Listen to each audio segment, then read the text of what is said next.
પાટણ કોંગ્રેસના ધારાસભ્ય કિરીટ પટેલે મુખ્યમંત્રીને પત્ર લખ્યો। રાહત પેકેજમાં પાટણ, સરસ્વતી, ચાણસ્મા તાલુકાનો સમાવેશ કરવા માંગ કરાઈ છે। પાટણ જિલ્લામાં મગફળી કેન્દ્ર ફાળવવા પણ માંગ કરવામાં આવી। માવઠાથી પાટણ, સરસ્વતી, ચાણસ્માને મોટા પાયે નુકસાન થયાની વાત પણ ધારાસભ્ય કિરીટ પટેલે કરી છે।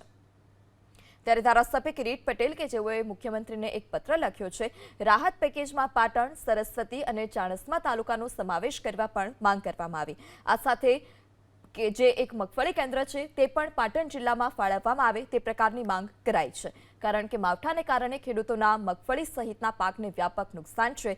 ટેકાના ભાવે જે રજીસ્ટ્રેશન જે ખેડૂતોએ કર્યું છે તેઓની મગફળી ખરીદવાની પણ સરકારે શરૂઆત કરી છે। ત્યારે ધારાસભ્ય પાટણના કે જેઓએ મુખ્યમંત્રીને પત્ર લખ્યો છે, પાટણ, સરસ્વતી અને ચાણસ્માના ખેડૂતોને પણ આવરી લેવા માટે માંગ કરવામાં આવી। આ સાથે એક મગફળી કેન્દ્ર પાટણ જિલ્લામાં ફાળવવામાં આવે તેવી પણ મુખ્યમંત્રીને તેઓએ રજૂઆત કરી છે।